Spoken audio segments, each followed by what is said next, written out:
Hi mọi người, mình là Thi và hôm nay mình sẽ nói một chút về cái hành trình và cái lựa chọn đi du học sắp tới của mình. Thì như mọi người có thể đã biết thì lần này mình sẽ đi du học đến đất nước Phần Lan và mình đi du học trên diện là học bổng cho cấp 3 từ 2 tới 4 năm tùy theo cái lực học của mình. Học bổng này được công ty Finance Future liên kết với các trường và cho tụi mình. Lần này tụi mình đi 7 bạn và tụi mình sẽ học trong 3 ngôi trường khác nhau ở Phần Lan. Qua quá trình làm việc với Finance Future thì mình cảm thấy là công ty có những cái dịch vụ chăm sóc rất là tốt. Công ty hỗ trợ tụi mình hết mức có thể, và về cơ bản những cái thông tin chung thì đều cập nhật rất là đều đặn, và nhất là còn có nhiều cái nhóm nhỏ để hỗ trợ riêng cho từng cá nhân và từng cái, ví dụ như là từng cái nhóm, nếu 2 bạn hoặc 3 bạn học một trường thì đều được hỗ trợ rất là đầy đủ và chi tiết hết. Về cái trường mình học thì ban đầu tụi mình được cho lựa chọn rất là nhiều trường, và sau đó tụi mình xếp các trường theo nguyện vọng tụi mình mong muốn học. Thì mỗi trường đều có một cái màu sắc riêng, một cái những cái thế mạnh riêng, và các trường thì các người đứng đầu, những cái người mà liên lạc rất là tích cực. Nhất là trường mình là trường Anta thì thầy hiệu trưởng rất là tích cực và rất là hỗ trợ, rất là nhiệt tình luôn. Và thậm chí là tụi mình còn có một buổi gặp mặt với lại thầy hiệu trưởng và 2 anh chị là trưởng hội học sinh của trường, chia sẻ thêm thông tin và kinh nghiệm của anh chị. Thì mình cảm thấy là mọi người đều hỗ trợ tụi mình rất là tốt từ đầu tới cuối luôn, mọi người rất là vui vẻ với nhau. Về câu chuyện du học của mình thì thực ra là từ nhỏ mẹ mình đã kể mình nghe và nói cho mình biết về cái việc đi du học. Thông qua những cái gì mình nghe được từ mẹ thì mình cảm thấy là mình thật sự rất muốn đi du học, và trễ nhất sẽ là đại học thì mình sẽ đi, mình chắc chắn sẽ đi một ngày nào đó, và đi một đất nước nào thì mình khá là nghĩ thoáng. Mình cảm thấy là mỗi đất nước đều có một cái thế mạnh riêng và một cái nền văn hóa riêng, và cái bản chất cái việc mà mình đi du học á không phải là để tìm một nền giáo dục tốt hơn Việt Nam. Thì mình cảm thấy là bản thân Việt Nam tụi mình đã được dạy rất là tốt rồi, những cái kiến thức mình học đã tốt rồi. Cái lý do chính mà mình đi du học, mình muốn đi du học á, là để mình trải nghiệm. Bản thân mình là một người thích sự đổi mới, thích những cái mới mẻ và thích đi du lịch đó, kiểu vậy. Mình không muốn nằm trong một vùng an toàn quá lâu. Mình muốn là khi mà đến một cái môi trường đó, mình sẽ học được cách người ta xử lý tình huống hàng ngày. Nó sẽ là một cái nền văn hóa riêng luôn. Học về cái nền văn hóa đó rất là nhiều điều thú vị, mình cảm thấy rất là thú vị luôn. Và nhất là cái cách suy nghĩ của người cái nước đó. Tại vì rõ ràng là ở trong một môi trường khác nhau thì cái cách mình hình thành cái mindset nó sẽ khác nhau hoàn toàn, và mình muốn học, mình muốn tiếp xúc với tất cả những cái mindset đó để mình hiểu nhiều hơn là chỉ những cái cách suy nghĩ ở nước mình không. Đó là lý do dẫn đến việc đi du học của mình. Và trước chương trình này thì thật ra mình đã tìm hiểu về nhiều chương trình khác rồi, mình cũng có apply một vài chương trình nhưng mà không được nhận.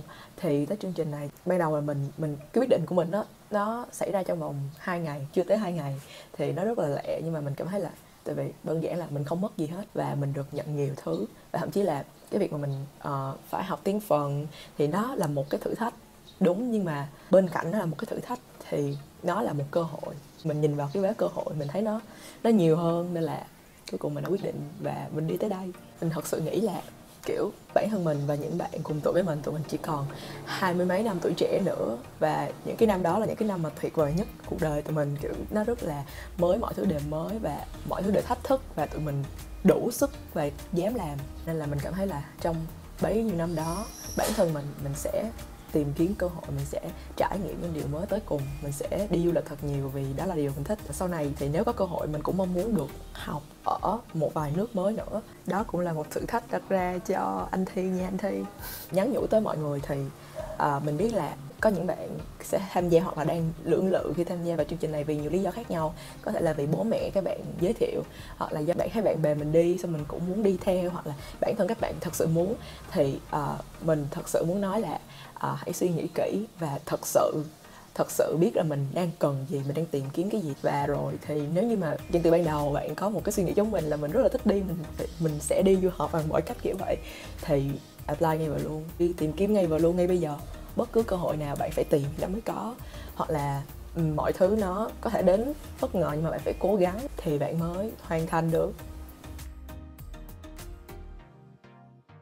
Đầu tiên là về Phần Lan. Thì Phần Lan là một đất nước mà mình có biết tới, tại vì mọi người cũng biết là Phần Lan là đất nước đứng đầu thế giới về chất lượng sống, về nền giáo dục, về rất là nhiều thứ. Nhưng mà Phần Lan thì khá là ít dân và khá là xa, nhất là so với Việt Nam tụi mình, nên là cũng ít những người mà thật sự tìm hiểu sâu về nó. Ban đầu mọi người cũng hỏi mình là bản thân mình là một người rất là năng nổ, thì Phần Lan là một đất nước mà mọi người sẽ thường thì hướng ngược lại hơn, mọi thứ nó sẽ nhẹ nhàng, nó sẽ bình tĩnh, nó sẽ về nội tâm. Tại vì bên đó mùa đông sẽ dài hơn và thường mùa đông thì nó sẽ mang lại cho mình một cái cảm giác rất là yên ắng kiểu vậy. Thì tại sao mình lại lựa chọn Phần Lan? Lý do đầu tiên là như mình đã nói là cái việc mình đi du học không phải là học một đất nước nào đó nhất định, mà quan trọng là mình muốn trải nghiệm. Vậy nên mình cảm thấy là bất cứ đất nước nào cũng đáng để mình trải nghiệm hết. Nhất là Phần Lan thì mình cảm thấy là nó phù hợp và nó rất tốt. Thì khi mà tìm hiểu thêm về Phần Lan nữa thì mình cảm thấy là thực ra nó có rất là nhiều điều thú vị, có rất nhiều con người thú vị, và họ cũng có những cái mùa lễ hội, những cái điều mà vui chơi riêng của họ. Càng đi tìm hiểu mình càng cảm thấy là thứ nhất là người ta nói đúng về Phần Lan, thật sự đất nước này rất là đáng sống, rất là tốt luôn. Và thứ hai là nó có rất là nhiều cái điều rất là thú vị luôn, và mình rất là mong chờ khi được qua Phần Lan và được trải nghiệm tất cả những cái điều đó. Thêm nữa là bản thân mình cũng tự chuẩn bị tinh thần trước cho mình là mình sẽ ở một cái môi trường hoàn toàn khác, nên là mình sẵn sàng mở cái suy nghĩ mình ra để tiếp thu những cái điều mới, những cái cách mà những người nước khác họ suy nghĩ về một vấn đề, họ giải quyết, và những cái phong tục tập quán. Thì mình sẵn sàng, mình đã chuẩn bị trước tinh thần là mình sẽ học hỏi, bản thân là học hỏi tất cả những cái điều đó. Và một lần nữa vì là mình đi để trải nghiệm nên là mình sẽ trải nghiệm hết sức có thể, nên là thay vì cảm thấy là băn khoăn thì bản thân mình cảm thấy là hào hứng nhiều hơn khi mà đi đến một đất nước mới, và sắp tới là Phần Lan. Ok, về tiếng Phần thì như mọi người đã biết là ở chương trình này có một thử thách rất là lớn, có nghĩa là mình phải học cấp 3 bằng 100% tiếng Phần. Có những trường thì vẫn sẽ có những môn bằng tiếng Anh, mà phần lớn sẽ là tiếng Phần. Thì mình nghĩ mỗi người sẽ có một trải nghiệm học một ngôn ngữ khác nhau, nhưng mà mình sẽ để lại ở đây 5 tips của mình. Các bạn ví dụ như sau này có tham gia vào chương trình này hoặc là có học một ngôn ngữ mới thì mình mong là nó sẽ hữu dụng. Ok, let's go. Ok, thì tip số 1 đó là tìm kiếm những cái điều thú vị trong cái ngôn ngữ này, trong cái môn học này. Bản thân mình nha, thiệt sự là mình là một người hơi dễ chán. Ví dụ như mình làm cái gì đó mình không thích lắm, hoặc là làm nó trong một thời gian quá lâu thì mình sẽ cảm thấy hơi mất động lực chút xíu á. Thì mình nghĩ là cái điều này nó cũng sẽ dễ dàng xảy ra với nhiều người. Cái giải pháp của mình đó là trong quá trình học thì mình luôn tìm kiếm những cái phương pháp học mới, những cái platform, những cái phần mềm, những cái trang web, tất cả những cái phương thức mới để mình học. Ví dụ như là khi mà tập reading, tập đọc, thì thay vì là chỉ đọc trong sách hoặc là đọc trong đọc truyện, đọc sách không, thì mình sẽ đọc báo, những cái báo đơn giản trên mạng, hoặc là mình sẽ đọc những cái bài mà viết về một cái chủ đề đó, nó vui vui, thú vị một tí. Khi mình thật sự muốn tìm hiểu về chủ đề đó, nhất là những cái chủ đề về đất nước của bạn đang đi đến, thì nó sẽ vừa cung cấp thêm thông tin và nó sẽ vừa rất là thú vị, rất là vui, và nó sẽ kích thích bạn đọc. Và trong lúc đọc thì mình sẽ học thêm được những cái từ đó. Và listening thì ví dụ listening thay vì là nghe những cái audio trong sách không, thì mình có thể coi YouTube. Thật sự YouTube nếu mà chịu tiền thì nó sẽ có rất là nhiều nguồn để bạn tham khảo luôn, và mình cứ chọn lọc cái nguồn nào mình thích nhất rồi mình nghe thôi. Hoặc là mình sẽ nghe nhạc. Như mình cũng đã tìm được một cái nhiều người ở Phần Lan thì mình cũng rất bất ngờ là họ hát rất là hay, và những cái nhạc đó rất là bắt tai, nên là mình nghe mình cứ nghe khi nào mình thích, và mình sẽ quen với cái nhịp độ đó, và rồi thì nó sẽ dễ dàng hơn khi mà mình nghe những cái bài tập thiệt. Điều số 2 á, là hãy bắt đầu từ những cái đơn giản nhất. Phần lớn á, khi mà tụi mình bắt đầu học cái gì đó, cái material rất là khó, rất là advanced, lúc đầu thì mình có thể bắt bản thân mình đọc được, nhưng mà sau đó càng dần dần á thì mình sẽ cảm thấy nản. Thì mỗi cái ngôn ngữ, mỗi cái môn học mình nghĩ là đều sẽ có những cái bài tập dễ ở đây rất là nhiều, thì mình cứ tìm đến những cái đó và mình bắt đầu từ những cái đó trước, thì từ đó mình sẽ có cái nền, và sau đó là mình sẽ có cái động lực để mình tiếp tục học cái môn đó. Thứ ba, đây là một cái điều mà mình được với phần của mình suggest, là một thời điểm thì mình hãy tập trung vào một cái skill, một cái kỹ năng nhất định, listening, reading, speaking hoặc là writing. Thì tại vì não bộ của mình khi mình tập trung vào một cái gì đó, mình sẽ thực hiện nó dễ dàng hơn. Không có nghĩa là bạn sẽ bỏ hết những kỹ năng kia, nhưng mà cái kỹ năng chính bạn tập trung vào thời điểm đó, mình sẽ đọc nhiều material hơn, mình sẽ làm nhiều bài tập hơn về cái kỹ năng đó ở một thời điểm. Cái thứ tự sắp xếp của cô mình và cũng giống như mình là mình rất là thích và mình có thấy là nó hữu dụng, là mình sẽ tập trung vào reading trước, reading, listening, speaking và writing. Thì đây là cái thứ tự của mình. Thì mỗi bạn sẽ có một cái sự lựa chọn thứ tự khác nhau, nhưng mà miễn là bạn cảm thấy là nó phù hợp với mình, nó gây hứng thú cho mình, và bạn cảm thấy là nó giúp đỡ mình thì mình cứ lựa chọn thôi. Số 4 là hãy có to-do list hoặc là to-learn list. Thì mỗi ngày hãy liệt kê ra rất chi tiết nha, từng cái việc mình phải làm, mình phải học trong ngày. Thì đó là cách mà mình tổ chức cái việc học, và cũng như là tất cả những cái công việc khác trong cuộc sống của mình. Mỗi ngày mình sẽ ghi ra hết từ ngày hôm trước những cái điều mình phải làm vào hôm sau, mình phải học vào hôm sau. Điều thứ nhất mà mình phải lưu ý về cái to-do list này đó chính là ghi thật chi tiết ra, đừng có ghi chung chung. Ví dụ như là kiểu hôm nay hoàn thành bài tập trong sách, phải là bài tập gì, bài tập số mấy bao nhiêu một, ví dụ vậy. Thứ hai là nó vừa đủ, plan trước và dựa trên những cái năng suất của mỗi người. Từ những cái lần trước mình làm việc thì mỗi người tự đánh giá và mình phải biết được là cái năng suất làm việc mình tới đâu. Mình canh chừng coi là bao nhiêu công việc sẽ là vừa đủ và nó sẽ không quá ít nhưng mà nó vẫn sẽ đủ thời gian để cho mình nghỉ ngơi. Thì mình ghi đúng bấy nhiêu công việc thôi. Bản thân mình nha, thì thường mình sẽ canh đúng cái số lượng công việc trong một ngày, nên là khi mình làm hết cái công việc đó là coi như là mình đã vừa đủ, là mình không còn thời gian để mình làm thêm nữa. Nhưng mà trong trường hợp là bạn còn dư thời gian thì nó sẽ tốt, thì làm thêm rất là tốt. Thì giống như là một cái công việc bonus, và mình làm công việc bonus đó xong thì mình có thể thưởng cho mình một cái gì đó nhỏ nhỏ, việc hôm nay mình đã đi một việc bonus rồi, kiểu vậy. Nhưng mà bản thân mình thì nếu mình còn dư không nhiều thời gian thì mình sẽ thay vào đó là mình sẽ nghỉ ngơi nhiều hơn để nó cân bằng lại cái năng suất của mình đã làm việc trong ngày. Và cuối cùng là dám học.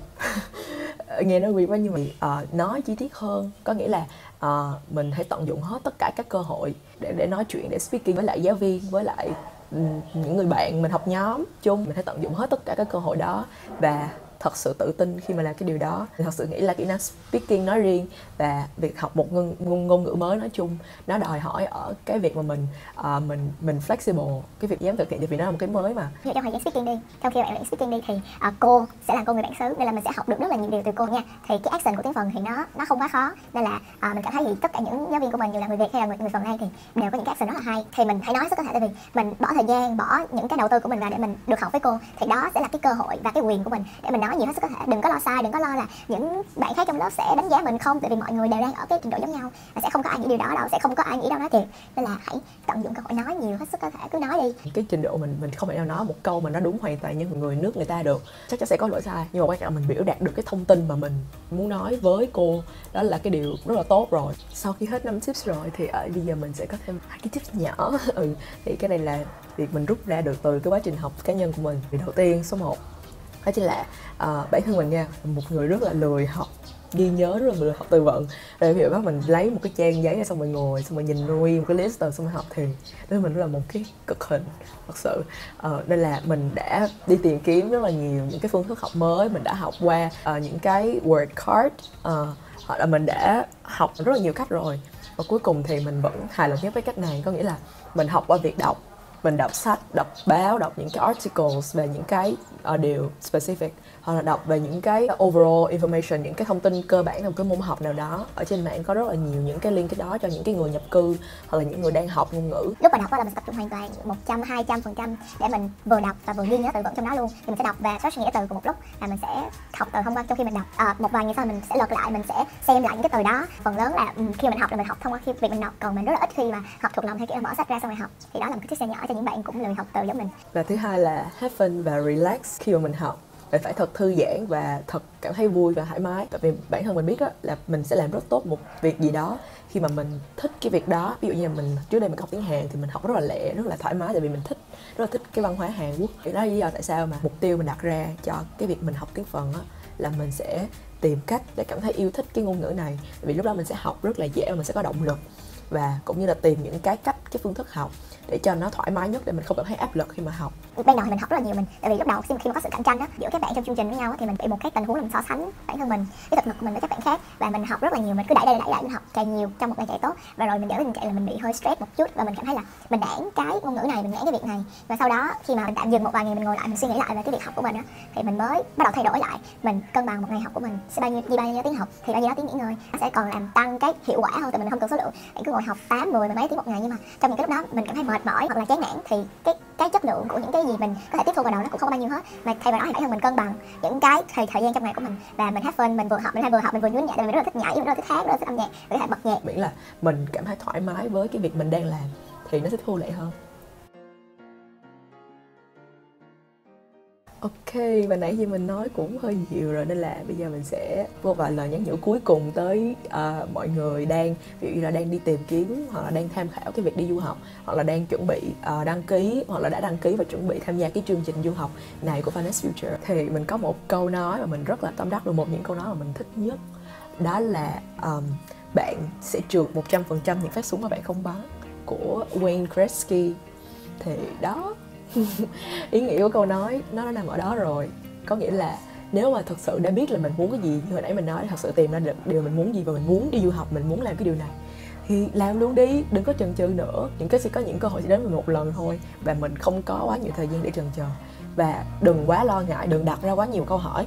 Hãy luôn luôn biết trước là điều gì, chuẩn bị tinh thần điều gì sẽ chuẩn bị xảy ra với mình để mà mình tìm cách để mình thích nghi hoặc là mình giải quyết nó, chứ không phải là đặt ra những cái câu hỏi, những cái hoài nghi đó để cảm thấy là mình nên dừng cái việc này lại. Không, mình không có nên dừng cái việc này lại, mình nên tiếp tục làm. Tại vì trong mỗi cái thách thức đó nó đều có rất nhiều cơ hội và rất là nhiều điều mới để học, rất là nhiều điều hay ho, mang lại cho mình rất là nhiều lợi ích.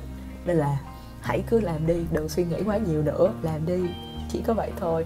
Chúc các bạn đang chuẩn bị hoặc là đang trong hành trình tìm kiếm việc du học sẽ thành công, và chúc anh Thi trong 3 năm sắp tới sẽ làm được thật nhiều điều mới mẻ và sẽ trải nghiệm hết sức như anh Thi muốn, và sẽ đạt được những mục đích và sẽ tìm kiếm được những câu trả lời cho những câu hỏi bản thân mình đặt ra khi mà đến một đất nước mới. Và cảm ơn mọi người đã nghe tới đây.